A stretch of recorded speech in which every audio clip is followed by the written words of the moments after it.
We're the Con Guys, and this is the Con Guys Show, coming to you straight from the nerdy heart of Hollywood, California. And this is Jim with theconguy.com. She's been here with theconguy.com. Katie here, aka the Con Girl. Zordon did not want 5 teenagers with attitude.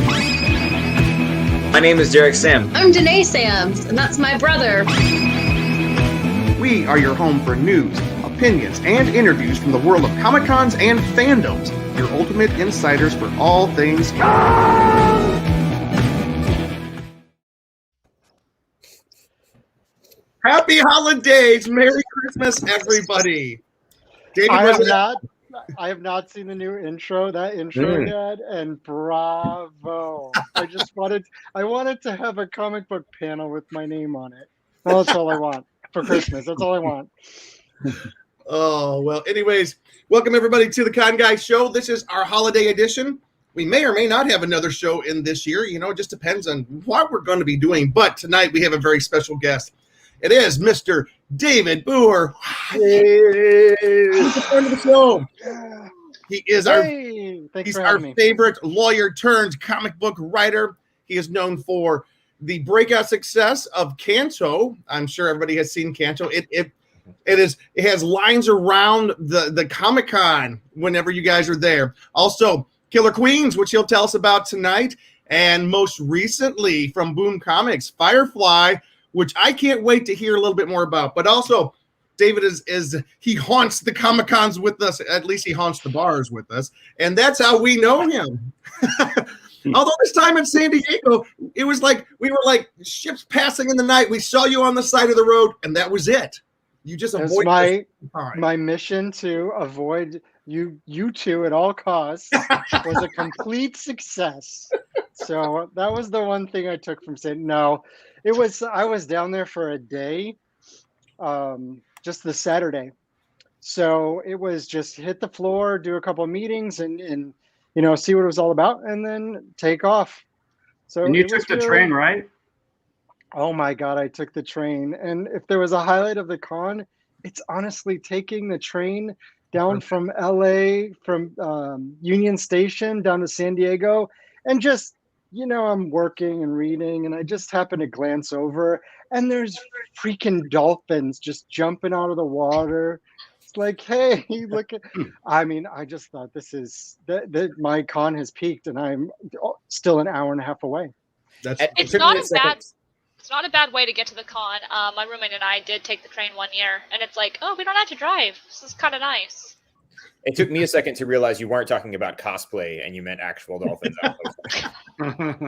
Like when I'm on the train going to Comic-Con, I look around and there's, like this weird, like demon-looking guy, and there's superheroes over here, and a couple of 3 people dressed like dolphins jumping out of the water alongside the train.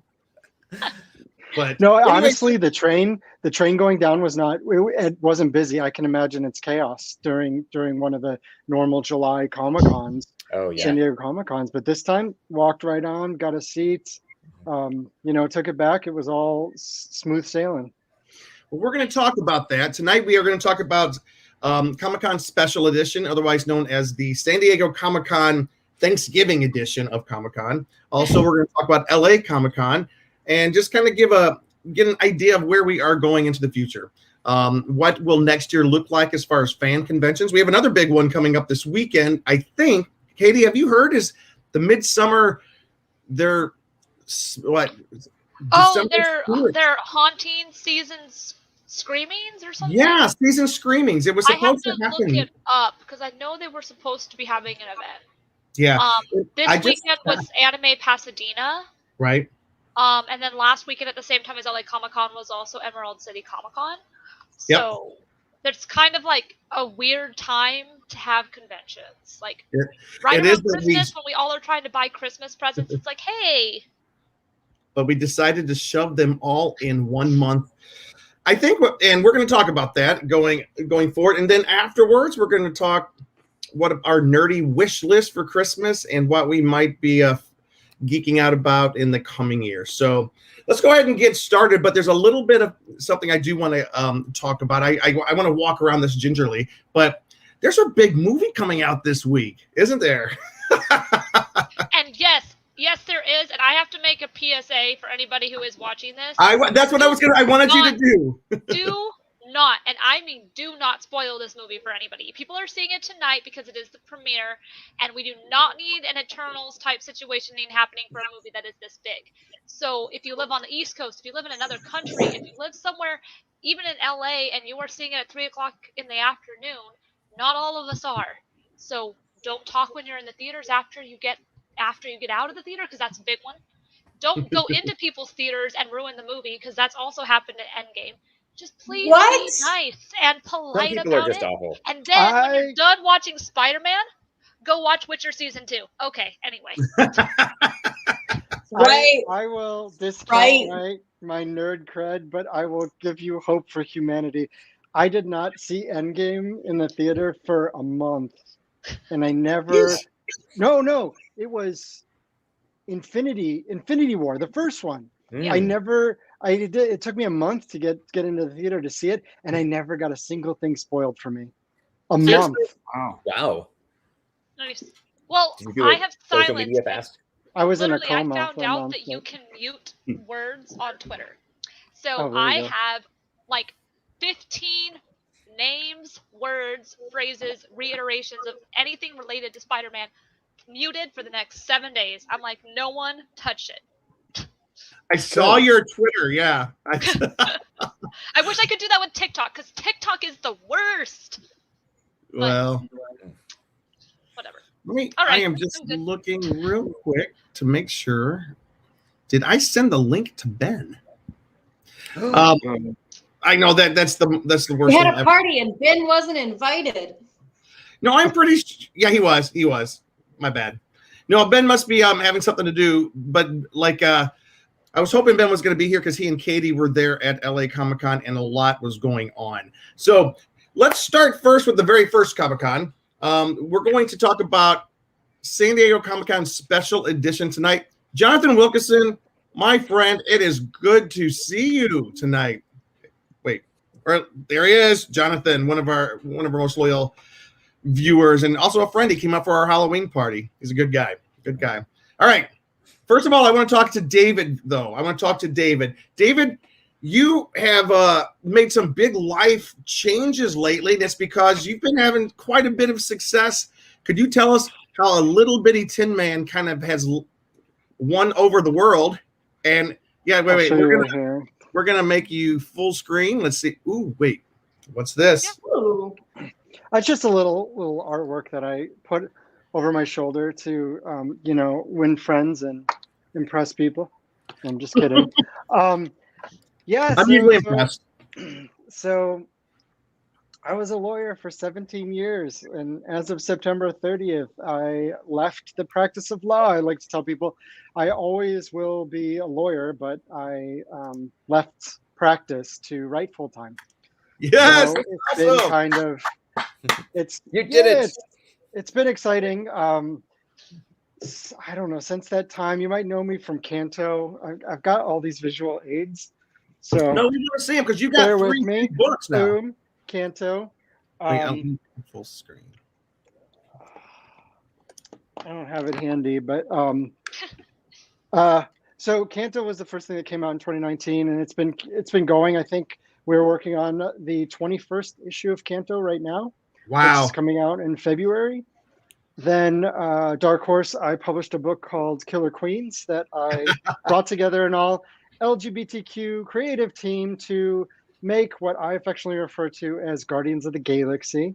We got some exciting news coming down the pike on that one, a little bit early to talk details. And then it was just announced that I have another book that I also have a visual aid for, which is Rain. So if you see over my shoulder right here, this, what the hell? This side. It's hard, it's confusing. I know, it's very confusing. This is my bookshelf where I have my Joe Hill collection because I'm a huge Joe Hill fan. And so it came to pass that I was able to talk to Joe about adapting a novella that I have one more visual aid for you. That's in We his like visual 20. aids. Says 27. You can tell I do podcasts when I sit at this desk because I'm like, poop. So he published a collection of novellas in 2017 called Strange Weather. And one of the stories in there is Rain.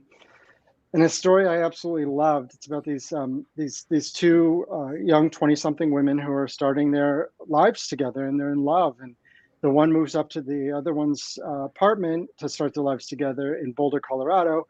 And while she's moving, the skies open up, but instead of raining water, they rain down these crystal needles that are about the size of your thumb. Oh, and geez.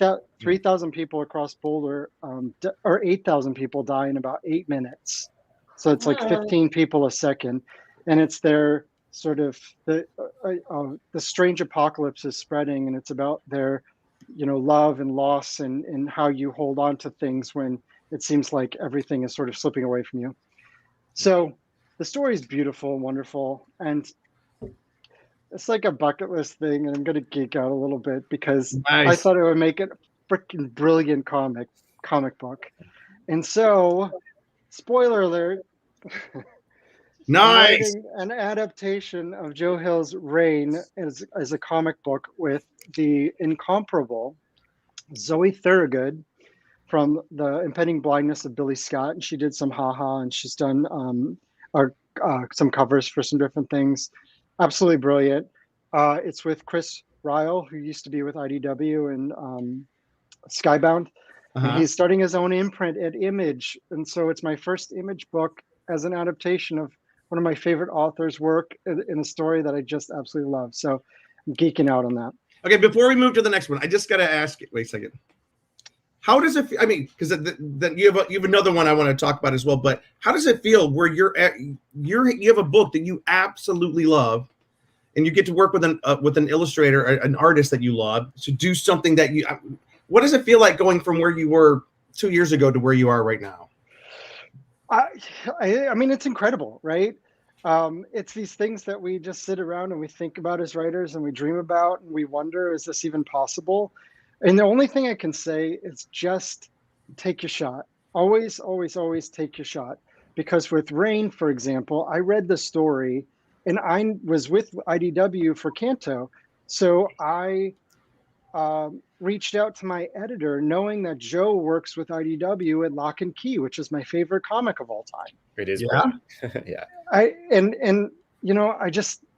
I reached out to my editor and I said, I love this story. Is there any possibility that Joe would be open to doing any sort of adaptation for a comic book?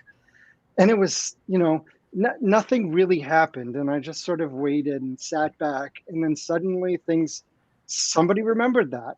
And they reached back out to me and said, are you still interested in doing this? And I said, well, yeah, hell yeah.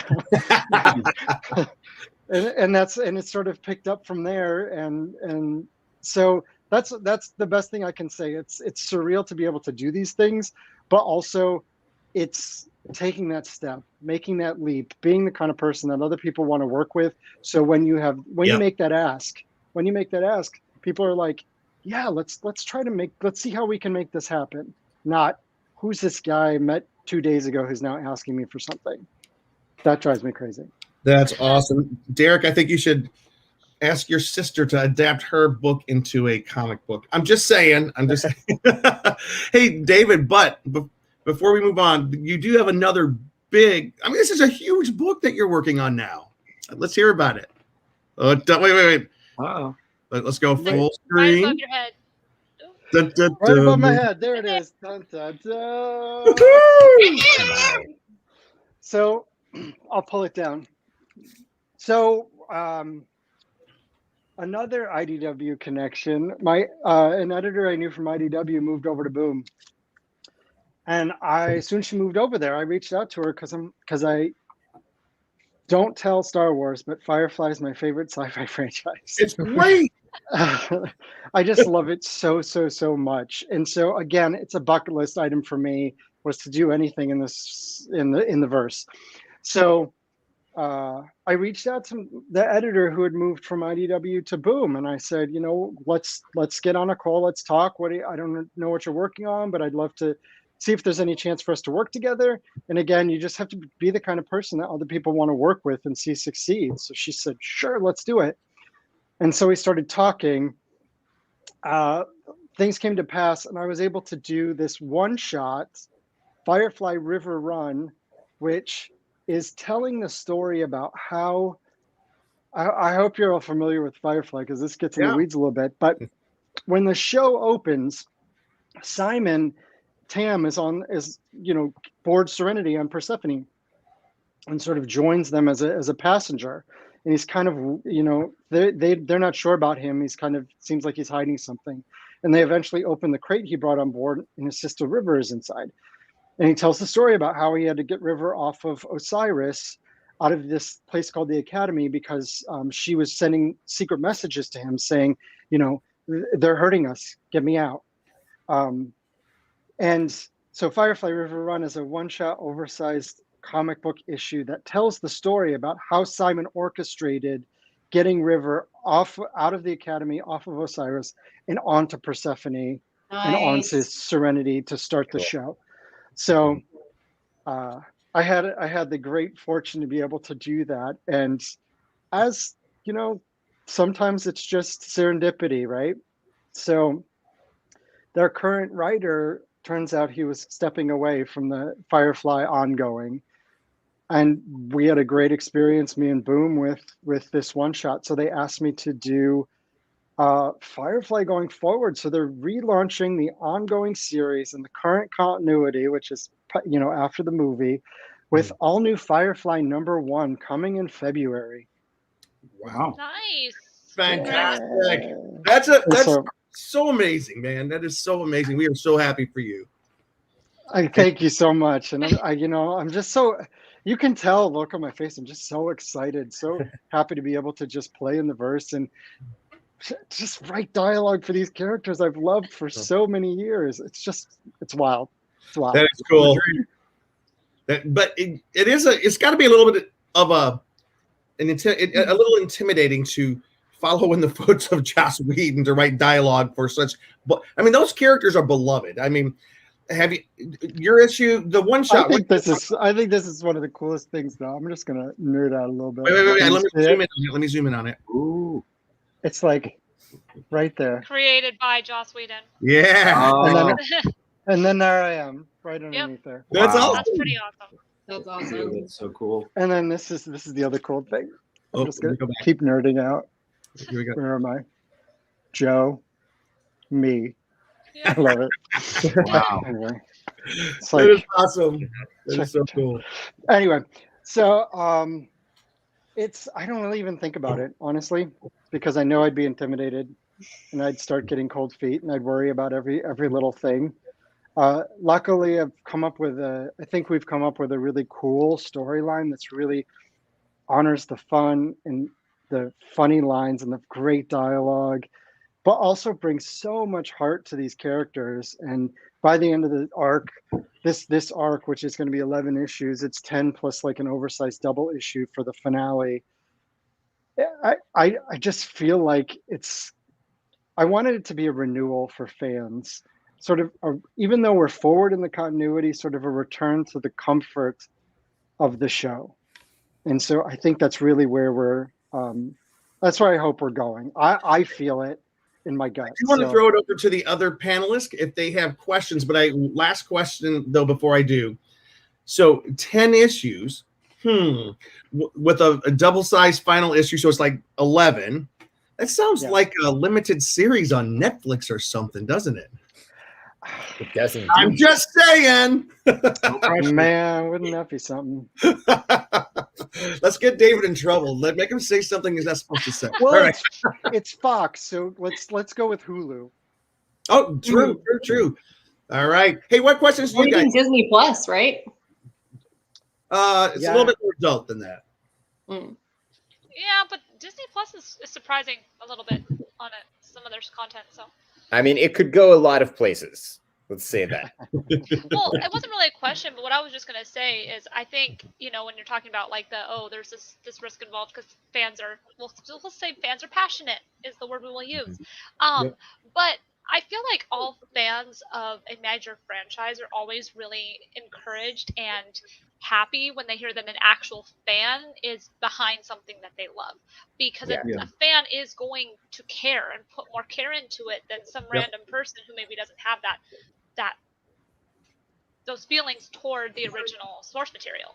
So I feel like even if they're like quote unquote being passionate or whatnot, it's kind of like, I know I love those stories, with David Tennant's journey on Doctor Who. I mean, who doesn't like a good story where someone gets to work on something that they wanted to work on since they saw it? So it's awesome. That's cool. Yeah, and I think there's some intangibles that go along with that, like just little details that I find myself sort of recalling and coming back to on the page, that if you're not steeped in it, of course you can write any franchise, you can do that, you can research and you can get there, but you find out these little kernels that just bubble to the surface and you're like, oh yeah, I remember that from this episode, let me go back to that. I mean, I can't spoil it. I got to go back to like the Higgins, the Ballad of Jane Cobb episode, and do some, pull from there a little bit. And there's some really iconic lines in this show that I am writing in the comic that it just is mind blowing that I get to even do that. There's one page in particular. It's just anyway. Don't ruin it. Don't ruin it. It's so great to hear like your excitement. Yeah, I know. It's just it's rubbing off, and you can tell you just want to talk about something that you're excited about because you're also a fan of it. And the fact that you're also a fan of the stuff that you're making for it is a good sign. Because if you didn't like what you'd made, we'd all be worried. And I don't know if I would do it, honestly. That the reason Rain exists is because I was so passionate about the story. The reason I'm jumped into Firefly and telling the story because I'm so passionate about the series. Kanto, we were going to make Kanto whether or not we were going to get a publisher because we just love it so much. Killer Queens, I wanted to do it because I wanted representation and I love the characters so much. So it's just, I'm doing things that I love, and it's going to be an interesting day when the first thing that comes through my door is something that I don't love, and I'm going to look at it and I'm going to decide, do I do it even if I'm not bringing the passion that I have now with the things I'm doing? Interesting. I do have a question. So like being able to do this property is amazing. Like, have you talked much with any of like the cast or any of the production just to get any extra insight, or like, hey, what if this character would have done this? Or are you just going basically completely off like the series and the material that's already out there? So I did all the research from the, rewatched the series for the, I don't know how many times, made sure I was up to date on all of everything that happened in the comics and the continuity. But beyond that, we have been given kind of freedom to do whatever. The show has been off the air since 2003? Yeah. Something like that. So we've been, and there's been a lot of story that's happened since then in novels. You can see above my head right here, got the novels up there. The comic books, it's going to be 36 issues of the main series that are going forward, plus, individual one-shots and things. So taking that and building on it, but kind of being given the freedom to be authentic to the characters, but take them whatever direction I want to take them. Cool. So did you have a favorite That's exciting. character that you're enjoying writing? That's such a great question because it's such an ensemble cast. So every issue that I'm writing, I'm finding, I love in this continuity, Kaylee is captain now because Malcolm has gone off for a long time to sort of as a recluse. So Kaylee took over Serenity as the captain, and Malcolm's back now. Huh. In the current continuity. I'm spoiling some of the like older comic stuff, but spoiler alert. But every issue I'm like, ooh, I'm really enjoying writing Mal in this issue, and Kaylee's really fun in this issue, and Jane, my two the characters that interest me the most are Simon and Jane, because I think they're kind of two sides of the same coin. Simon is trying to navigate the universe as a very educated but very with limited experience in the verse, and Jane's trying to navigate the verse with very little education but with a lot of experience. So it's been I just love those two characters because you can see that they don't get along, but then there's moments when maybe they do start seeing eye to eye a little bit. So yeah, Kristen loves Firefly. Kristen has excellent taste, I've learned over the years. Yeah. Oh yeah. Well, she's one of the few friends I've known who like was randomly quoting songs from the Josie and the Pussycats movie on Facebook. Yeah. A couple years ago, I was like, "Oh yes, this is my friend who knows all these songs," because there probably only a handful of people who listen to that soundtrack over and over again. But I digress. Firefly. Do you really? That's awesome. So All right. So, David, we can't say congratulations Oh. enough. we have a question. Danae had a question. Oh, Danae. Danae. Please. Yes. So how, like as the writer, like how hands-on do you get to be with the artists in, like in a comic book? It just runs the spectrum. It depends on what the arrangement is. So, like the working relationship, Drew Zucker is the artist on Canto, and we co-created it together. So we talk almost every day, and he'll send me panels, and he'll send me pages, and he'll send me sketches and layouts and all these other things, almost on a daily basis. Then, on the other end of the spectrum is Rain, where I turned in the scripts, and Chris, who's my Ryle, who's my editor on that, sort of takes those scripts and he works with with Zoe to finalize the art on that. And I usually don't see the art until the very end, and then if I have any notes or anything on the issue, I can give those at that time. Firefly is similar. I work through my editor. Killer Queens, I was on the art because it was sort of a creator-owned book for me. I was on the art every step of the way. Nice. So it depends on type of book and relationship with your artist, I would say. Nice. Awesome. Kristen Goss again. She's just doing a shout out to Derek. Thank you, Kristen. What up? No, I was going to. Katie, did you have something? I was just gonna say congrats, David. I know we had you on the show when Canto was coming out, and to hear that Back when he was a no name. back when, and now there's, you said the 21st issue coming out. I know. That's fantastic. That's awesome. So Thank you. Yeah, I was thinking about that when we were all in the studio and I was with all the Power Rangers, Yeah, that was great. who I still follow on social media. They're wonderful. It's like maybe I'll be able to carry an episode. Maybe I'll be able to carry an episode on my own. It's someday.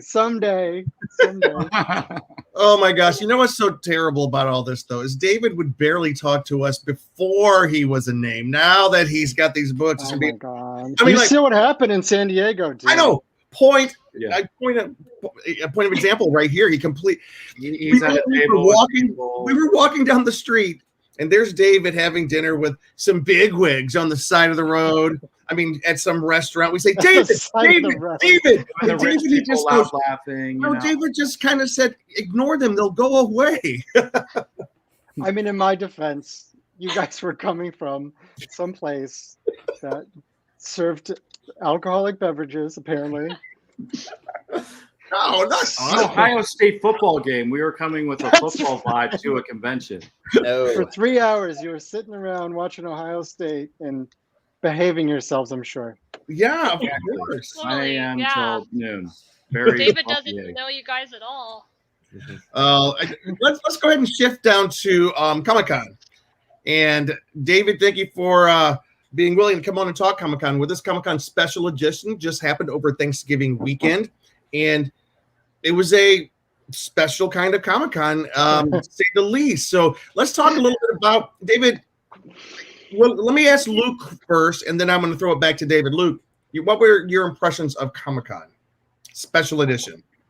Well, first of all, it's awesome after this long time without Comic-Con that they're like, hey, we could wait another full 2 years with no Comic-Con, or we could do at least something for the fans. So it's really cool that they decided to kind of especially so close to LA Comic-Con. I don't know if they like who planned who first, their convention first, but I think it was cool that they did something, and it almost kind of went a little bit back to the grassroots of kind of what they're doing, where it was really kind of driven to like the comic fans and kind of where it was a little less of the big studios and all that kind of a thing, but really gave people the chance to be there. It was a little difficult probably for people out of state to get there because it's an expensive time to travel during Thanksgiving. But as far as the California residents, it made it kind of, and especially it not being on Thanksgiving Day, but kind of after and going to the weekend, a lot of people are off for the holidays, so it gave people an opportunity to go. So it was cool that we were able to drive down and go. And there's not as many panels that I would normally go see because I am more of a film person, but I did see some cool panels while I was there. Yeah. David, what was your impression? Okay, gather around. Let me tell you a story. Light candles. So I was on the train and I saw dolphins. Real dolphins, right? End of story. Yeah. End of story. That was the highlight of his San Diego. And then he avoided some crazy no. people while I was having dinner. Yeah. I like to stay positive, so I'll stay positive. I got into Hall H, which is spectacular. Guys, it was really David. It was honestly shocking to me. I had been to New York Comic-Con this year. Oh, and it was my first convention since the pandemic started, and it was definitely only a fraction of what it normally is. Mm-hmm. But it was laid out well, and the floor felt like it wasn't super busy, and everybody was wearing their masks, and everybody was good, and the floor felt like it was full of tables, of booths, of artist alley, all those things. It felt like it was a full convention. And I go to San Diego, and my first impression is you got to walk into Hall H, which is not a panel hall anymore. It's the place where you got to go pick up your badge. And Hall H, when it's empty or mostly empty, is easily probably 2 football fields long. It's 600. It's 200 yards, 600 feet at least from one end to the other, and it's just this vast cavernous area. So you have to walk to these very distant tables to get your badge. Yep. And then you got to walk from there back to the convention hall floor. And they had every hall from, I think, A to G was the convention hall floor. And, I talk in the San Diego Comic-Con lingo because we've all been there so many times. We know what Hall H is. We know what Hall A is. We know the sales pavilion, all these things. And you'd walk around and there's tables that are empty and there are booths that were empty. There wasn't as many comic books, believe it or not, as there was a lot of merch. Yeah. It was a very merch heavy convention. So I was walking around and I felt like I hate to say it, but I felt like a sense of loss, like a sense of it. I know what it's supposed to be, and this isn't even, a sort of a fraction of what it should be. If they would have closed off more halls and put everybody, it's kind of an antithesis of social distancing. But if they would have condensed it just a little bit more, we would have had less open space, fewer open tables and booths and things, and we would have felt a little more like full convention. So that was my experience. I saw folks I haven't seen in a long time. I got to talk to people. I went around and saw some creators at their tables, and that was really an uplifting and wonderful experience. And just to make the trek down to San Diego was a great adventure. So that's what I'll take away from it. Great adventure. My feedback is kind of the same. I had a blast, an absolute blast. We got down there pretty late on Friday. It just Thanksgiving, cleaning up after Thanksgiving, hangover. Friday was the day we got down there pretty late. But I was going to put a picture. I got a couple photos to share. The thing that I noticed immediately was that the gas lamp quarter, which is usually shoulder to shoulder people, was not. And the Gaslamp Corner, which usually is like 10 square blocks of the Comic-Con campus, it was almost like people there did not realize that Comic-Con was happening. And Luke, you and I were talking about that. We think it was, some people were like, Comic-Con's happening this weekend? Like they didn't even know that we were coming to town. And that was kind of a surprise to me. I thought that this Comic-Con was great. It was grassroots. I didn't have to shove anybody out of the way. There were still lines. There were still things we couldn't get into, like the special effects panel filled to the gills. Could not get into that thing. There were certain panels that you could not get into, but there was no sleeping outside. There was no giant long lines. I don't even know if I remember, except for that one panel, very few lines at all. But that's the downside. The good side is like it actually, for me, was a very enjoyable Comic-Con because I did get to peruse a lot of comic books this time. And like you said, it was a very merch-heavy Comic-Con for me. I just got to share. I got to share. Nobody's going to be surprised that I got another Godzilla. Oh, I love this. This is Godzilla, King of the Monsters. This one, I'm gonna go full screen real quick just so everybody can see this. Those of you who are just listening, I'm holding up my brand new Godzilla, King of the Monsters. This one, he doesn't look a whole lot different than the other Godzillas I have, except for he's a bit greener in his, and he's named something different. In other words, I'm an easy target for anything that says Godzilla. Oh no, we lost cheese. I think he's gonna get something. What, David? Did Cheeseman get something job related? Yeah, you star wiped him right out of the frame. You're like expanding God. It's like. But anyways, it was and then one of our favorite people down at Comic-Con, besides you, of course, David, except for you won't talk to us anymore.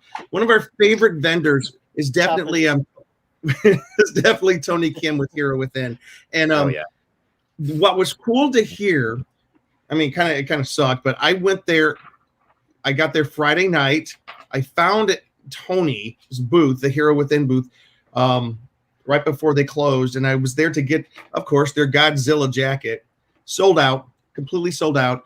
Tony's booth sold out of just about everything this weekend. He says he did better this weekend than he does sometimes at than he did in 2019.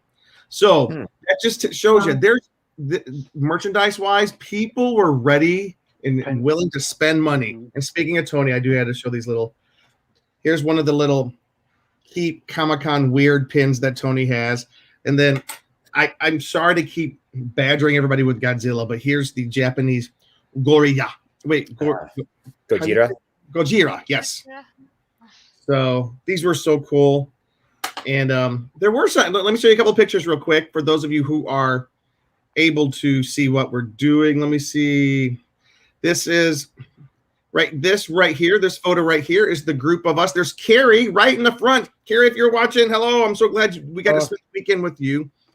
That's me and all of us in our masks, of course, coming down the famous San Diego Convention Center elevators there. That's Carrie's friend behind her. I'm forgetting her name, Luke. Laurel.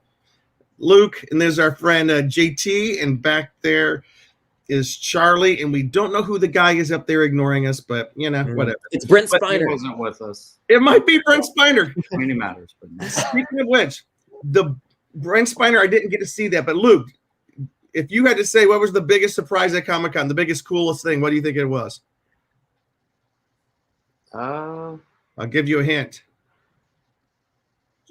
Oh, yeah, that was for sure. I didn't know that. So John Cena showed up during, what was it? The Masquerade. The Masquerade.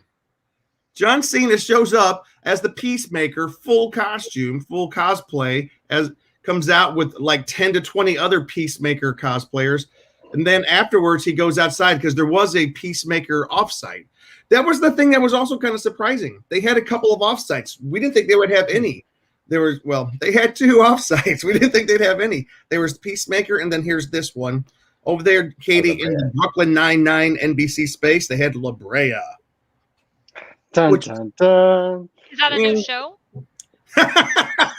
Like, Ooh. no, It when you- is. That doesn't speak well. No, it's just when you say La Brea, I was thinking of the tar pits that are in. Well, that's what it's about. 100%. Yeah, there's a hole that opens up on La Brea next near the tar pits, and half of a family falls inside, and the other half is outside, and the one half of family turns, and it's like the land that time forgot, and it's like a prehistoric dinosaur. What was the show from the Is it like Land of the Lost? Land of the Lost. That's what I'm trying to think of. Oh, I love Yeah. Marty Croft. And so, of course, it's a lot of family drama and everything about one family being on the outside of it and the other family being in the land of the lost. Yep. Interesting. Oh, cool. Fun side note, John Cena as the Peacemaker did toss a few people into the hole in the La Brea offsite. So I'm sorry, John Cena, you're great. You did not throw anybody. But and I'm going to go ahead and throw this out there. Cheeseman, you had another first at this Comic-Con. What was it? You got to prepare me for these things. I have no. Luke. This my first panel. Yes. Wow. Your name is on one of those card things. Placard. Yeah, You first kept time it, I right? got to in person, and probably the last time they'll ask me to be on their office. The sheer joy in your face, Luke, in that picture is just. Well, look at it. Let's go back to it. So Luke was on a panel. Luke, talk to us about your panel. It was a digital marketing panel. So us on the behalf of the con guy and the scare guy and all our little side things we're doing, we kind of are talking about how we online market and try to create kind of like a unified brand. Yeah, it was a good panel though. Like I'll just show you this picture. I was also on a panel on Sunday. It's the panel I'm usually on is the how to have and we should get David Booher as a guest on here since he made the transition. The name of the panel is how to have a full-time creative career on a part-time schedule. And now, because you were doing that until you made the switch over, because one of the biggest questions that always comes out of that panel every single time is, when do you know is the time to make the switch? And, the answer, David? I always thought it was when I could replace my day job income with my writing income. Exactly. And that's turned out to be absolutely wrong. Honest to God. And at least for me, I mean, maybe that's, other people are in different circumstances. But what I realized is I don't have the bandwidth to have my day job and make the kind of, matching income to transition out of it. So I realized you just got to find where you think there's a critical mass and you can take that leap. And it might take 12 months, it might take 24 months. But if the momentum is the wind is at your back, you got to take that leap, because you will only, I would only have been held back. If I didn't leave my job on September 30th, I couldn't do half the things that I'm able to do now. So 100%. Yeah. So it's not a 1-for-1. It's a critical mass because you got to leave yourself some runway to be able to take off in a year from now or 2 years from now. Because I can tell you right now that myself and Derek and Katie and Danae, we are trying to head for that runway of full-time creative career. And I think we shall get there. How's yours coming, Danae? Honestly, David, that really spoke to me just now, because with my day job, I'm kind of facing that impasse coming up of like, because I work part-time as a nanny and then other part-time, and a lot of time when I should be sleeping, I'm a writer. And I'm in that impasse right now where it's like, I could go full-time as a nanny, but it could stop. It just kind of depends on a lot of different factors right now. And I'm doing that thing where it's like, okay, maybe I should save up and just give it 2 months of just writing and just see what happens. So, thanks for saying that, because I'm sitting here and I'm just like, oh, maybe that's the sign I've been looking for. I think we should all take a pact to quit our jobs, and we'll just say David inspired us to do it. Oh my God. When I start getting the bills, the psychiatrist bills. I quit your job. The comic book man told me to. Well, it's also, not to get too sort of ethereal about it, but I think sometimes you sort of open up and you let the universe sort of take its course. And so my boss left in June. So that's when I had my crossroads.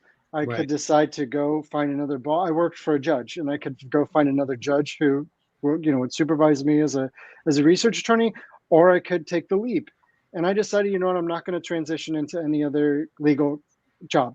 I'm gonna do this. And I gave June. I think I gave 4 months notice to September 30th. But also during that time, I got Killer Queens came out. I got Firefly, the ongoing, and I'm still, winding down my day job. So I think, some people might think this is nuts, but I think making that choice and sort of freeing myself up, these things came along to make the transition, much less stressful than it would have been. Yeah. Awesome. We need to definitely have another show that is just about balancing the creative with the ability to put food on the table, because those are, I just think this is such a, all of us are kind of in the same boat. It's cool. And I know Derek, you have all these creative endeavors, and Derek, God bless him. He has become for those of you who don't know, I don't want to get a lot of weight. He's a saint. He's raising some kids, and his time is so limited, but he finds time to do the show here. And I know that he's struggling to find time to write it. For you, Derek, how's that like?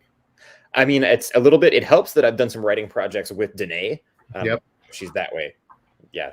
But she and I have written a couple of comedy pilots together, and that's motivation too. And the fact that my little sister has published some stuff is kind of like, okay, I need to finish this book. Yep. So thanks, Danae. But yeah, and some of it is just like where the opportunity comes, you squeeze it in. And also living I'm like, your is she gonna get her book? Yeah. Yes, you gotta go. Hold it up, Danae. Hold it up. Do a plug and then I'll finish. Full screen. Okay, wait. Sorry. And full screen. My computer's moving really slow tonight. Danae's Tell us muted. about it. Yeah, she's muted. Oh, Danae. And she froze. You're muted, Danae. Let me unmute you. Who can do a good Danae voice? Mute. Danae, unmute yourself. There you go. And it's a skull. What a great pitch. So this is Queen of Hell. It's a historical fiction. That was totally me talking just now, but it's a retelling of the Greek myth of Persephone, but in 18th century America. The end. Fantastic. Mm-hmm. Fabulous. Where can people find it? You can find it on Amazon. If you hop on my Instagram or my website, it's on there. My Instagram is down here in the corner. That's the place to find it. It'll give you all the links. Yep. Mm-hmm. All right. And I do want to give Katie a moment as well, because I know that, Katie, you're doing the same thing of you working that full-time job, but also because you've got a lot going on the side.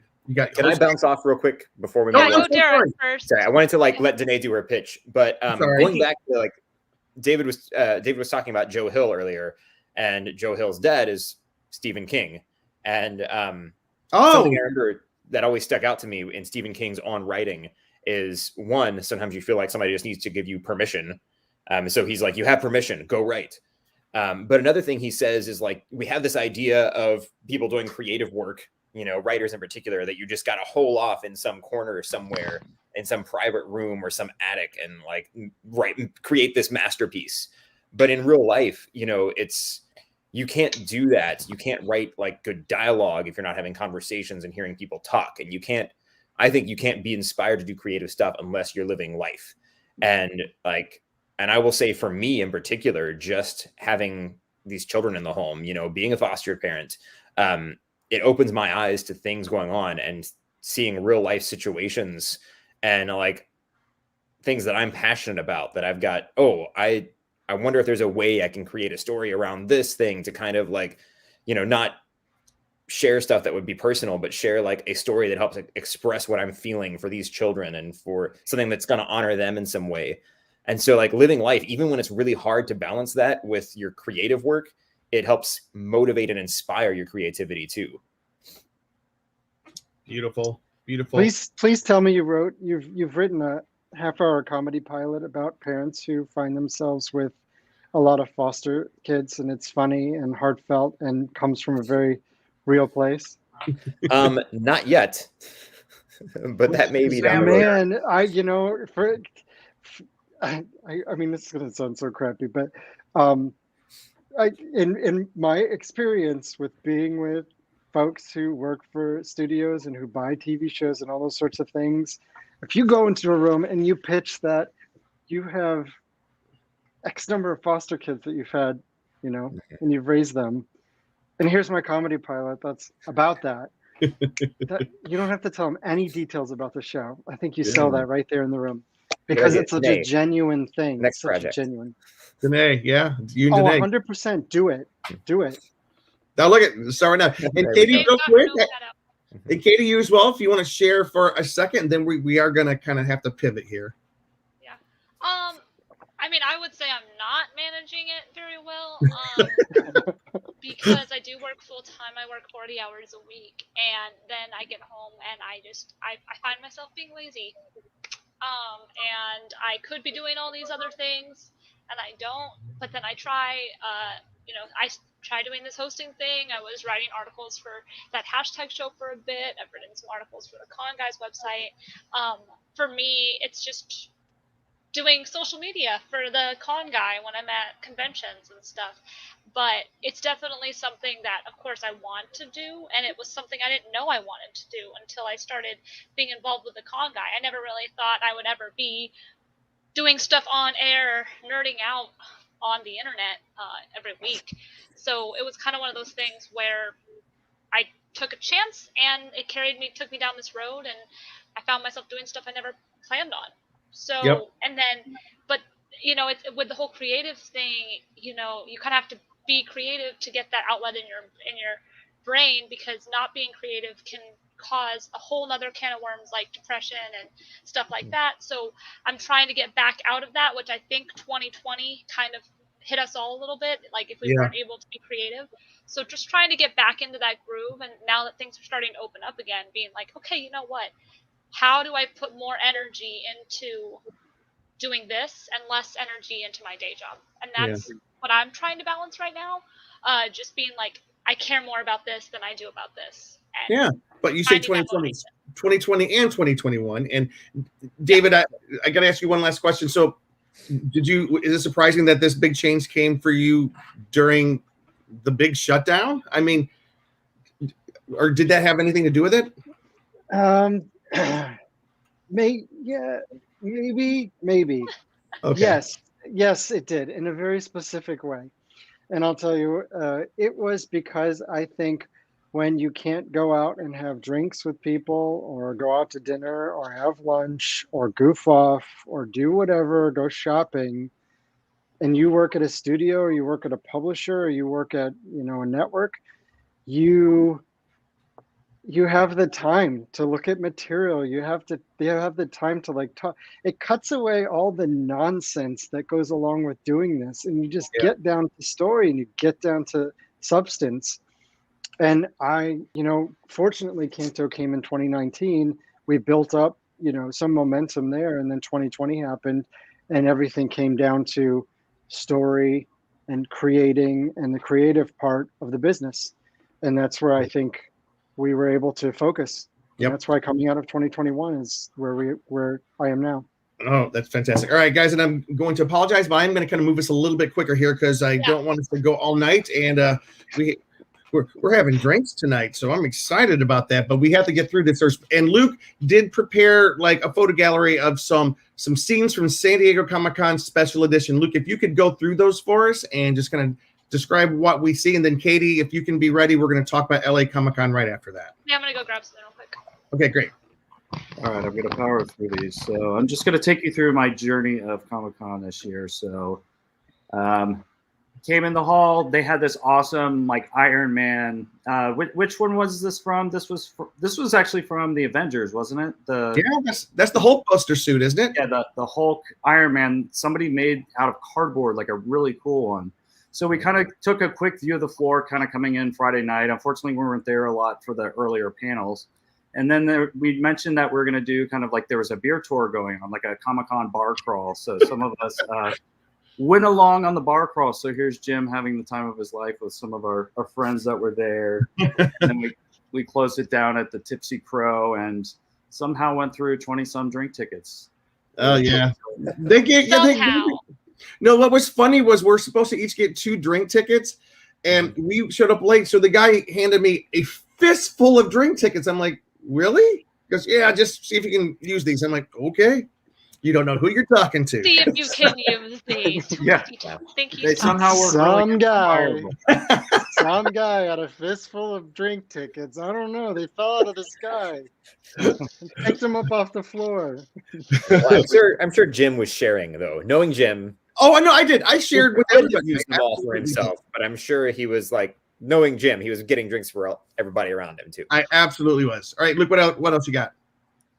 Well, speaking of drinks, this is our normal spot we meet with. We were David waiting for David. that night to the Hilton. Were. the Hilton Bar. The Hilton Bar, one of the best places to go during. I know that Comic-Con. bar. Yes, that's that. You stayed in that hotel, David. Yes. That's the. I think we texted you this picture. We were waiting for you at the bar. That's the last photo I have of you guys in our text chain. Is that exact photo? I do like your name tag in that photo, Luke. Oh yeah, on the Tony jacket. Hi. Oh yeah, yeah. All right, Luke. Let's go ahead through these pretty quickly. So yeah, you always see some cosplay there. Saw some good Jurassic Park with Oh, Ian Malcolm and the Dilophosaurus. I love And if you've been to Comic-Con, you always see Captain Kirk and Mr. Spock walking around, either in the convention or outside the convention. Most of us have seen them. People bring their vehicles all decked out and stuff like Jurassic Park. So even just going in a parking lot, you can find like cool cars and different things, and it's almost a little convention of its own, just in a parking lot. That's cool. We saw the La Brea thing. Like that was kind of the main pop-up right outside of the convention center. And one of the panels right before us, Ben was here. He'd probably be geeking out, was like a Teenage Mutant Ninja Turtle panel. Yeah. So I think this was the guy who probably started the series, I assume, here. It is not. Oh, it's not. David, who is he? You probably know better than I do. I don't know who that is, but it's not Kevin Eastman, I don't think. Okay. But yeah, they were on the panel before we were in the same room there on that Sunday. Oh, maybe it was Laird, the other guy. And then we went to a really cool tiki panel that they had, and we actually ended up meeting up with some of the people after. And Jim is he got a little cup. So wait, from his question. This is cool. So we had to line up, and the best question got this. This is the most amazing. Wait, it's one of the most amazing tiki mugs I've ever seen. It's beautiful, and I won. You know how I won? I had some friends in the room that had the biggest mouths and they could yell louder than anybody else. And we all had our masks on. I cheated a little bit. I stood there and I yelled into the microphone for myself. So it sounded really loud. And you know who I won this from? Should we say, Luke? I mean, the company or a friend who you beat? A friend. Yeah, you can say who you beat up. So do you guys know who Bill Marcelli is? He's the writer of Deja Vu. yes. He was standing in line trying to win this cup, and he was so upset that I won this cup from him. But I don't know if you have any pictures, Luke, but we discovered that Bill Marcelli is a giant tiki fan. So that night we drove to downtown San Diego, we went to the Grass Skirt Tiki Lounge. Nice. Right there, and it was awesome. There's a picture of it there. Bill's there in the middle, right behind our friend J2, who's awkwardly placed in the photo front and center. And there's Carrie. And we had so much fun that night. And this is the stuff of I don't know what we're doing. So this is JP that people do in Comic-Con. teaching me meditation. Oh, gosh. And Squid Games really made a good presence there. They had a big booth, it's gonna be and that the way people in for the a while. costumes and the jumpsuits, all that. I can't see your face, Katie, but I think we're in the same boat. I didn't watch it. I don't want to watch it, but What? Well, we're I've seen talking 2 about I didn't episodes. watch it either. we're talking about Squid Game, you guys. Yeah. Oh my gosh, it took a bit of time, but I wish Derek's wife Lara was here because she's a big fan, and she got me hooked. She's the one that talked me. We were watching it together, and yeah, it's we have mixed feelings about it. I think it's just, it is heavy, it's hard to watch, but it's also really fascinating. And I, for one, am enjoying that we're getting so much content made with South Korea. I've expressed opinions about how much some things being made in China before, and I'd much rather us work with Korean filmmakers.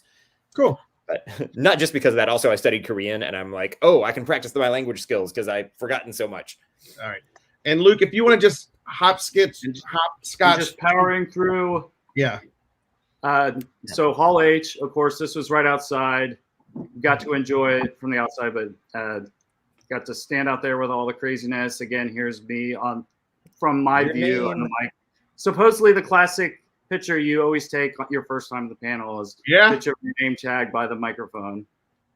And then there's Jim on his panel. Oh, that's cool. Creative work on a part-time schedule. They gave away a free, actually 2 free Adobe Cloud stuff to audience members that asked questions. So if you ever get a chance to go to Jim's panel, they give away free Adobe Suite, like a year subscription. So there's a big line for that. And Jim had, some people talk to him at the end. He was kind of a big deal. Well, anyways. Deals David. And then not as big as David, of course. And of course, you got to end every Comic-Con with a nice In-N-Out burger on the way home. All right. But let me just say real quick, because then we do the zoom on to the next one.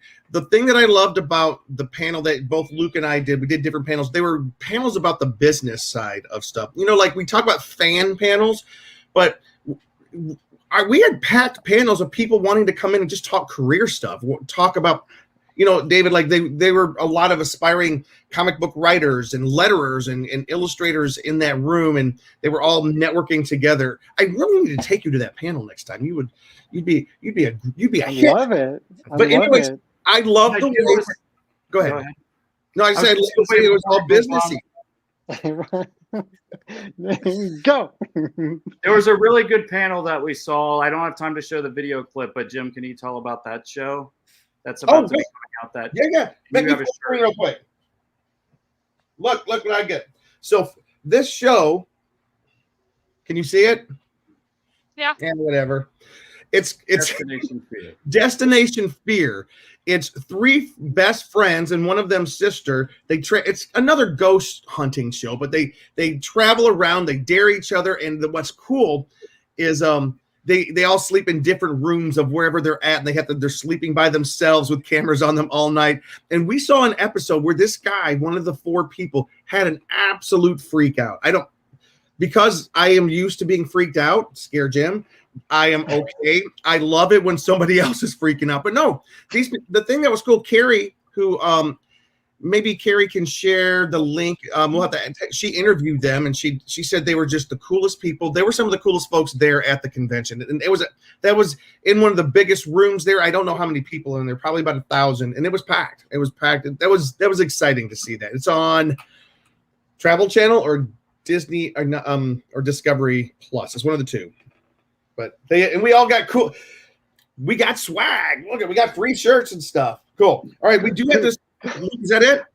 You guys need to stop talking. You just need to stop talking. All right, cool. So I Katie, cannot click you from here, so y'all need to shut up. I love you. So Katie and David, let's talk about LA Comic-Con, the other giant convention, which happened just 5 days later. So what were your impressions of Comic-Con? And I apologize, we can't go quite as long on this one.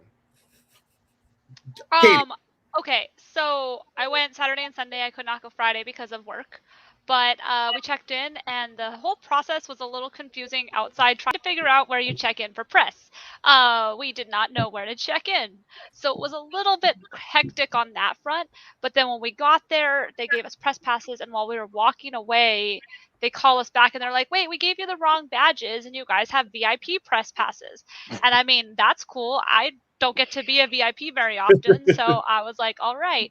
And I was like, I'm going to commit fully to this being a press for the con guy so that we can keep up these relationships with these cons so that they can keep letting us come and promote their event. I was happy as a clam. I don't understand why that phrase is the phrase it is, but it is to be back at a convention. Didn't realize how much I missed it. So it was really nice to be back. We spent most of the day walking the floor. I only went to 2 3 panels in the whole event. But we walked the floor, which they had the whole floor this year, which normally it's just half because there's usually another event going on at the same time. But this year they had the entire floor. For distancing. I mean, you had room to walk in between the rows of the floor, which never happens at San Diego Comic-Con. So, and we saw David at his little booth that he had set up. I was just walking by and then I was like, did like the whole walking forward and then being like, back it on up. But yeah, I went to Artist Alley, and always what I recommend people doing, going to Artist Alley, going to the comic book alley, meeting artists, seeing art for people who literally lost their livelihood during the pandemic more than ever. So we did this thing, and Emily and I, we look at the art, we gather business cards so that we can come back and after we've seen everything and decide what we're going to do. But there was so much good art this year that Emily and I were like, how are we going to pick which pieces we can get? We don't have a lot of money. So I did a raffle. I grabbed cards from all the artists that we liked and I wrote down what piece it was that attracted me to that artist. And I drew one at random on Sunday and bought art from that person. And it's something I think I'm going to keep doing because God. I love that. That's brilliant. I love that idea. I wish that we could spread that around, that everybody who goes to a con, you just collect these cards. And then at the end, you pick one and you commit to buying a piece from somebody. Yeah, that's cool. I thought of it on a whim. I'm like, Emily, what if we just do a raffle to decide who we're going to get art from? And she's like, I love that. So I'm definitely going to try to do it a thing. It's fun because I know we'd collect the cards of the people who we liked. And then that's how we did it. We just wrote on the card like what one it was. And then on the last day, just did it. And it was really fun. It took a lot of pressure off of me too, because it's hard to choose art at the cons.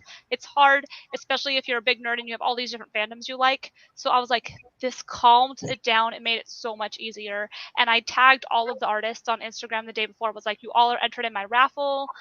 Check back in tomorrow and I'll draw the drawing. And then when I got to the booth, she's like, I saw your Instagram and I was wondering if I was going to see you again. And so she was really excited about it too. So I definitely thought that was a good experience. As far as swag goes, I didn't buy much, but what I did buy, I spent $300 at a booth. Now 2 of them were Christmas presents, but I bought a sword. Wait, let me see this. Let's see it. Pull it out. Hold on. Yeah. So this is a steel replica sword from Demon Slayer. Nice. It is Inosuke's sword. They were supposed to be $125 each. If you bought 2, they were $200, and since we bought 3, he gave us $300 for all of them. Unfortunately, I got home. It was broken. I couldn't unsheath it. But thankfully, I was able to message the person through the receipt system and be like, hey, this is broken. Can I exchange it? She got back to me at 10 o'clock at night, was like, yeah, call me. I arranged with her. She was like, if they won't let you bring it in the convention center, I will meet you outside with a new one. So great system. She was like, if you ever have anyone else you need to buy for, hit me up. So just a good vibe. Saw lots of friends. As one negative, I would say, I was so happy to be there, and I want to see cons continue. Most people were abiding by the rules, for the most part, at least the attendees. There were a lot of vendors not abiding by the rules, like masks and stuff. And so for me, I was just like, hey, despite what you might think, despite your opinions on these things, I want to keep going to cons. I don't want them to get shut down because people can't follow the rules. So that's just my one thing that kind of bummed me out, is I was literally walking through the floor and like some vendors, if they didn't have a mask on, I didn't go talk to them just because I was like, that surprises me, because San Diego which is and the thing a less strict city, they were pretty tight on that rule, I think. Yeah. And so for me, like they made announcements on Sunday morning saying like, please do this, make sure you spread it to your team, you need to wear masks, we have people here that could shut us down. And then I'm like, they're gonna get shut down, and I was so worried that they were gonna get shut down.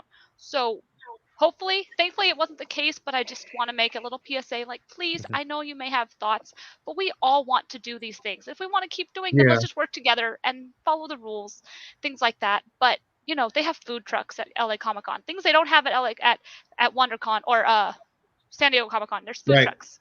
There's all sorts of places to eat, all sorts of places to go. Everything was spread out, so I liked it. I love having the main stage in the hall. It's so easy. You can just go there. There's seating if you want to eat, which is another thing San Diego Comic Con still doesn't have. There's a place to sit if you buy food in the convention center. Because San Diego Comic Con, they don't let you sit anywhere. I know. Well, they did this time, actually. They're in the back of the hall, kind of on the floor area. There was a big kind of seating area where there was one time before my panel where I got some food real quick, and that's awesome I was able to sit down. So they did do that this time. Yeah, they had a lot of photo ops for people that are cosplaying. They had a live cosplay cam. So lots of cool things. Definitely focused on a lot of different types of fandoms, a lot of different content, things Can I ask you this, Katie, real quick? Because that hashtag show, who we're on their channel, they were the media sponsors, the media partners for the event. Was it cool to see? And I know Ben got a chance to do quite a few interviews. Did you see some interviews going on there? Because I do have to say that yes, you did, because Katie was the superstar on social media over the weekend. She did such an awesome job doing live streams and posting everything. Thank you so much, Katie. You really kept us. That was really cool. Yeah, I saw Ben out there doing some interviews on the floor with fans and everything, asking people. He asked me like who my favorite Spider-Man was on the movies and stuff. So it was fun to see Ben out there in his element. And they had their big, huge, that hashtag show, like little area where I saw them doing interviews and stuff. And it was just, it seemed like it was pretty awesome. I mean, people seemed to be pretty happy to be there and just vibing. And they had some really good panels at LA Comic Con. I went to the Ming Na Wen and Giancarlo Esposito, I think that's his name. I never say it right. We saw their panel, and we saw Demon Slayer panel, and we saw the My Hero Academia panel. So it was some pretty good. Oh, and Zachary Levi. How can I forget Zachary Levi? Yes, you did. All right. Obviously, I went to Zachary Levi. But they had a VIP lounge right next to the main stage that thankfully I was able to go to. And I just sat down and watched the panels from there, and it was just delightful because I didn't have to stand up. I had a seat. There were charging stations because I had an emergency. I had to charge the phone from all the live streaming. So I do think that LA Comic Con has gotten better. So that's all I have to say. Awesome. And David, kind of briefly for you, how was LA Comic Con for you? I mean, you were a vendor there, so like so I freaking killed it, you guys. So I was invited to have a table. There was a portion of Artist Alley called the Creators Court, which was sponsored by Collectors Paradise and Comic Bug, which are two comic shops that are in Southern California. And so they invited a bunch of different creators just to have tables, and I was able to table all weekend, and it was steady all weekend. It was easy. It was by far the best financially lucrative weekend that I've ever had at a convention with a table or anything. And also the vibe on the floor is everything that I felt was missing from San Diego. There weren't really empty spots. There were not empty tables or booths. They were laid out in a way that it made you feel like you was full and there was a communal experience going on while being safe about it. Katie, I did notice what you noticed, which is the masking was really good with the attendees, not so good with the vendors. The one thing that I would say for LA Comic Con, if you're listening out there, both New York and San Diego did wristbands after they checked your vaccine or your test results or whatever that you need to get in. So you can walk around on the floor, especially in New York, and everybody has a wristband and you just feel comfortable. You have your mask on, everybody masks, feel comfortable. LA didn't do that. So I don't know, what they were doing at the door or anything like that. Wristbands would be just such a great peace of mind. But beyond that, it was everything that I'd hoped maybe San Diego would have been, but I just got 5 days later.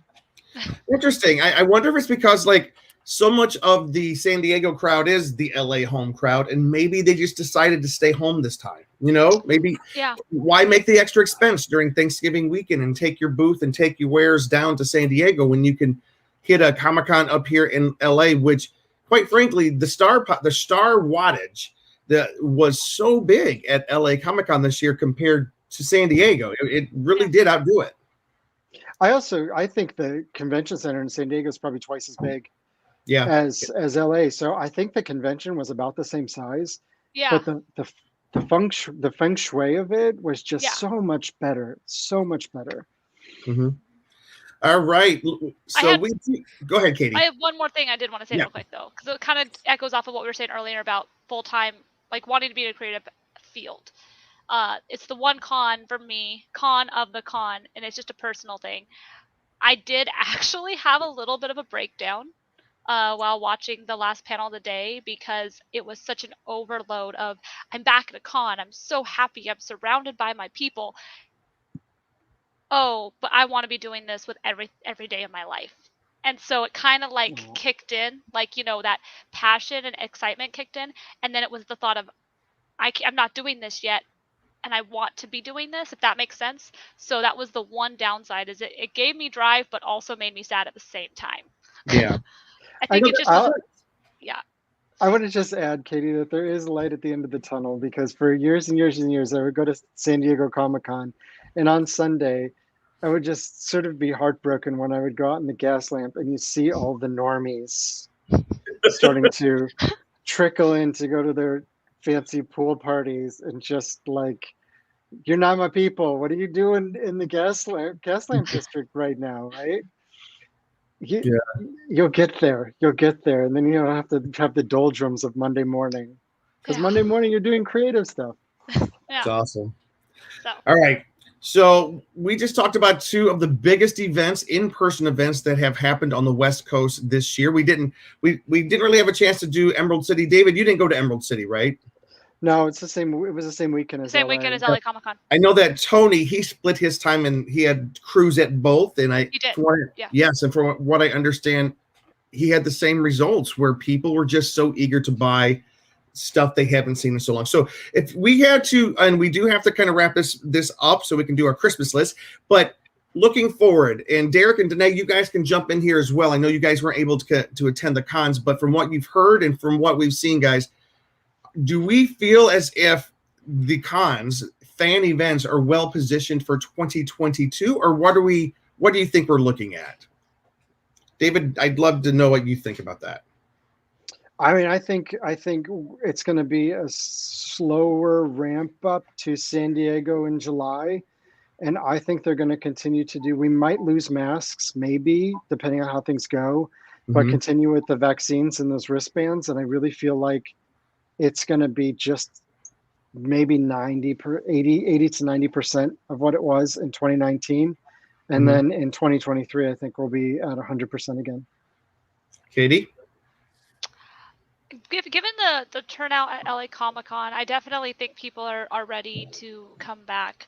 I think that there just needs to be, the hardest thing I think is just from the organization standpoint, like David was saying with the wristbands and the checking vaccines.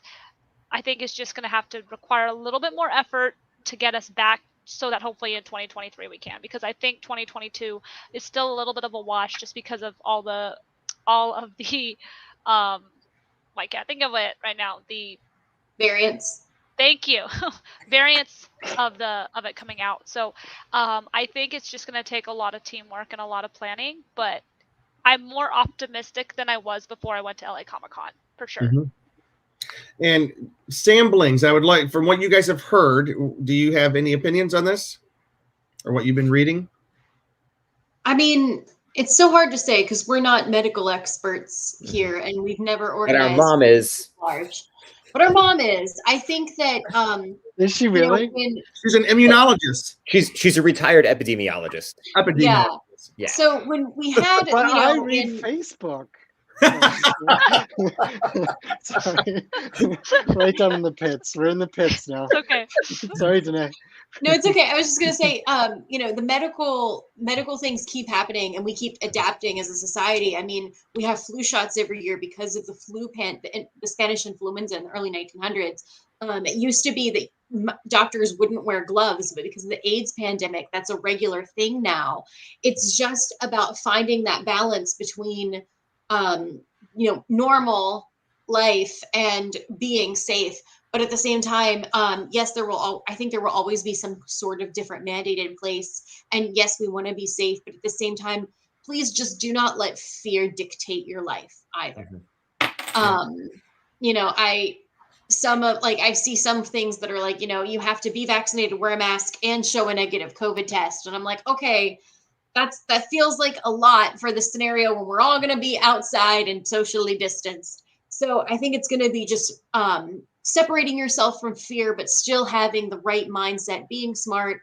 So a part of me is like, are we ever going to have the same kind of Comic-Con that we had in like 2018, 2019?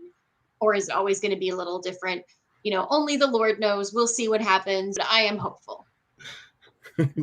And we do have to wrap up. But Derek, any closing thoughts from you? No, I'm with Danae on a lot of that. It's just so hard to predict because things keep changing. I do think, like, as with any other disease over the course of history, you know, things, people talk about how it gets more, like, new variants become more contagious and less dangerous. And that seems to be some of what we're seeing, like the way people are talking about Omicron, like it's much less dangerous than what we have seen with the original, Delta. even with Delta. We're reaching alligator Loki at this point. Right. Like, I'm optimistic about that. I'm optimistic about the direction we can go, just like as far as safety is concerned. The fact that we have widely available vaccines and everything. I mean, based on that, it would seem like, oh, we've got a good chance of getting back to something close to normal again. But I also see the way people are, and I'm not sure that it's going, like, we're going to get over, like, just like people are living in fear. Some people who, like, granted, not saying things aren't real. Yes, for some people, there's a very serious risk still. Yep. But for everyone that there is a serious risk for, there are vaccines available and boosters for the vaccines, and more and more. Got my booster today. Yeah, there's and more I'm and more not stuff sick becoming yet. available to help us out. But there are people who are, you know, in their early 20s who are, you know, perfectly healthy and are living in abject fear, and, you know, and because of that kind of just socially, I don't think we're necessarily at the same place. Even if medically things get safer, I think socially it's going to take even longer. I also think we've got a lot of people in a lot of governments who are enjoying having a lot of control over our lives. All right. We're not going to go down a bitter old man about this. We're not going down that hole. We're not going. No, I'm not going to get into like a lot of political stuff. But I think because of like just what we're seeing in our nation, different conventions happening in different states and different locations are going to be rolling out differently too. But I do think everything is kind of different across the nation, and we're seeing some different things changing. True. In different places. I was surprised to see a New York Comic-Con, honestly. I was surprised that actually happened. Mm-hmm. That one surprised me. The San Diego one, not so much. Florida one, not so much. But the New York one surprised me. They had a New York Comic-Con. And David, you said it felt a little bit. That's the safest that I felt of all three Comic-Cons, because they did the sense of Danae, what you're saying. They did the sensible things to ensure everybody was, you know, safe, and there wasn't any sort of problem. So, I felt that I was most fearful about going into a large crowd, because that was really my first foray after 18 months, and I felt that peace of mind, Derek, that you're talking about, that sort of peace that you feel being able to be around people again without having a lot of fear over it. But I will just say that the next variant, Derek, is people. All right, guys. Luke, did you have any thoughts before we jump into the next section? No, I just think it'll vary by state as far as like how much of a crowd there will be. I mean, I think they're all kind of returning in their way. Some of the smaller ones may not return. We'll just have to see, because, you know, it did take a financial hit on them. But I think depending on the state, you know, there might be bigger crowds at different states and stuff. But even like we went to one in Vegas, had a decent crowd for being like a smaller, like horror kind of convention thing. So I think it'll just depend on what region you're in and how people feel, or what the infection rate is there. And to Katie and David's point, I do have to say that I think there's going to be different levels of comfort, and there's going to be boneheads in every convention. But I know for me, I got my vax. I'm going to wear my mask. I'll have that bracelet showing it. And I think although none of us are doctors and we can't give out medical advice, I just want to make sure we have that out there.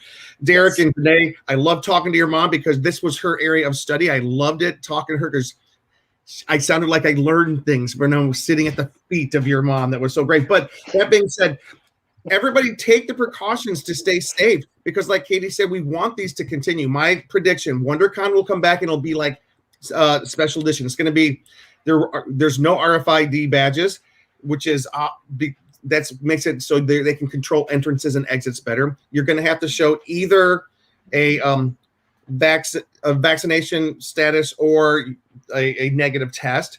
And they had people set up right there at the doors. You could have got your test before you walked in. So same at LA Comic-Con, yeah. Same. I think WonderCon will be more restrictive. I do think that next year's summer San Diego Comic-Con is going to be close to open. I think we'll still have to have the vaccines, but I think it's going to be close to open. The masks, I think it's going to be a hybrid model. Anyways, David, thank you so much for coming on the show today, talking with us about this. This is how we're going to close the show. We're going to go around. Everybody, what is your nerdy Christmas wish list? And tell us something that you think you would be interested in nerding out, getting interested in for next year, 2022. We're going to start with Danae. Oh, I have the best answer. I took notes. I wrote them down. First of all, nerdy Christmas wish list. I'm going to go quick because we're running slow on. There are rumors that Jodie Whittaker is leaving Doctor Who. I want a good doctor and a good writer to come to the show. I think that we talked about this before, and you can scroll back and find old podcasts. I think where the show has really fallen is in the writing. So I would like good writers, and if Jodie Whittaker does leave, I would love to see an amazing doctor come back. That's my Christmas wish list. But as for New Year 2022, what am I most excited for? There is a book by British author Sarah Perry. It is called The Essex Serpent. I'm about to get very dorky. And it's becoming an Apple Plus TV show starring Claire Danes and Tom Hiddleston. And you guys know I have the biggest crush in the world on Claire Danes. Yep. So I'm definitely going to be watching it. I know with Apple TV you can't binge, but I'm excited. I want to read the book over New Year's and jump right into this show. And I can't wait. 2022, let's go. All right. Let's let the other Sambling kind of take over from here. Yeah, so my I don't have a big long nerdy wish list, but I did send Jem a link earlier, like one gift that I think is very cool. I got it right here. Oh yeah, bring it up. Everyone knows I'm a Lego fan. This is the Home Alone house Lego set. Nice. It is $250, and it's currently sold out on the Lego website. You might be able to find it some places, but it's got all these cool things in there for all the booby traps. You can do the sled down the stairs. It's got the zip line going out to the treehouse. It is just so cool if you are a fan of Lego and if you were a kid in the late 80s, early 90s. So cool. When movies were out. And it's, so of course I've got, Lego Hogwarts over this shoulder and Lego Orthanc over this shoulder, which Treebeard is helping to decorate for Christmas. So yes, that's one thing I'm very excited about. And stuff that I'm looking forward to geeking out about. Let's see, this year I finally, was completing a little more of my nerdiness and learned how to code. And I am going to try and learn some more because there's a fellowship for Unreal Game Engine. I want to get into learning a little more of some of the software stuff that I haven't learned yet because, this is the future, y'all. Yeah. My wife works in virtual production, so I think I need to learn a little bit about game engines. Yep. Mr. Movie Star Writer, Mr. David Booher. What about you? D-Boo. Oh, sorry. David. So my nerdy Christmas gift, I'm fingers crossed that it appears under the tree. I've been reading Sandman, and I got the soft cover trades in a huge stack from a thrift store for like $5 a piece, and I've just been loving going through them because I'd never read them before. I'm up to volume 5 or something. So I asked for the huge 2-volume like hardcover omnibus Sandman collected. So I can put it here on my shelf somewhere. And And what am I looking forward to geeking out over next year? There is a movie coming out in February called The Black Phone, and it is a horror movie that is by Scott Derrickson and C. Robert Cargill, who are the masterminds behind Doctor Strange and Sinister. And it's based on my runner-up to my favorite Joe Hill story of Rain is his story called The Black Phone, which this movie is based on. And I have the copy of the collection right here behind me. It was signed by Joe Hill in 2008, which was what, 13 years ago, before I knew any of this was going to happen. So that's what I'm looking forward to, February. Oh, that's so cool. Miss Katie, what about yourself? My wish list for 2022 would just be that I can find a way to balance and more prioritize my creative wantings in life. That's why one of my goals is, I guess, is to want to call them resolutions, but I don't like calling them resolutions. I like calling them goals because you can't break goals. So, and then as far as like fandoms, things like that, it comes out this year, but The Witcher season 2 and just continuing to explore the Witcher franchise, because obviously I love everything The Witcher, and Into the Spider-Verse or Across the Multiverse Part 1. I am stoked about that. I'm excited to see where Sony takes this animated world of Spider-Man after this week. So yeah, that's my thing. That's awesome. Mr. Cheeseman, sometimes on the couch. I'm on a chair right now.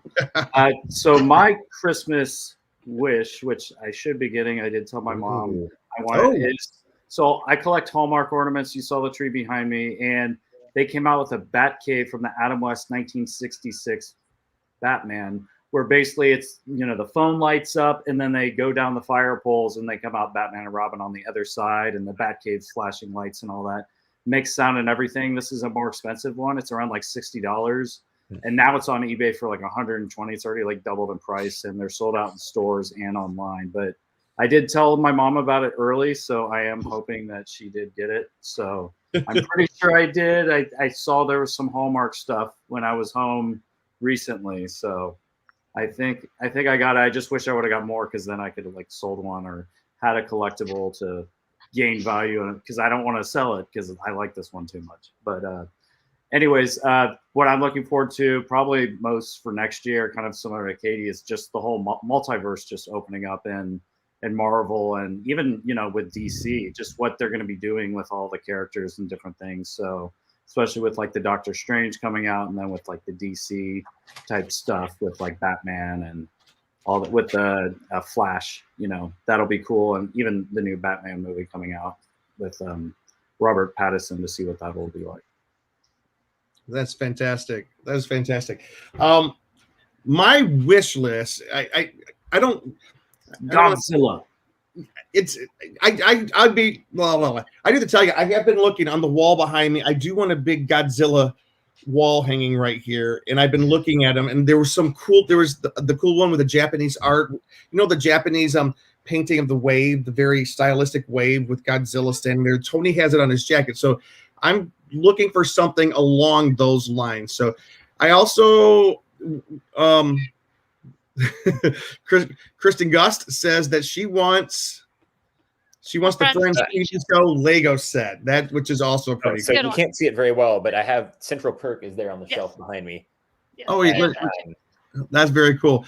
But and so I want everybody to please be nice to each other as we get to the end of the year here, because like Katie and Dave and everybody's saying, everybody thinks they know better, or everybody thinks they know better this way, or whatever way you are. But let's just done. I'm out. Just don't be nasty to each other. Me and Luke were in a restaurant recently, and here's what it's kind of a mean story, but it ended up being nice. Like, there were different people in different parts of the restaurant adhering to different masking rules, and it was in L.A. you must be vaxxed and all this other stuff. And me and Luke were just noticing, like, this is just silly what's happening here, and we got this couple next to us just laid into us and thought we were being like smart Alex, and we're like, what are you yelling at us for? And they're just yelling, get out of here. We don't want your kind here. I'm like, what are you talking here? But we kind of Ohio de-escalated. State fans? Yeah, I think that's what they meant. We de-escalated the argument. It was just a misunderstanding. She thought she overheard something, and then she ended up buying our all of our stuff because our meal for the night. And it was so nice we finally came to the realization, let's just be nice. People are on edge. We've been shut in for 2 years. Some of us have been shut up. And Speaking of. yeah, just be nice to everybody. But if I were to talk about what I'm looking forward to in the new year, I grew up with comic books,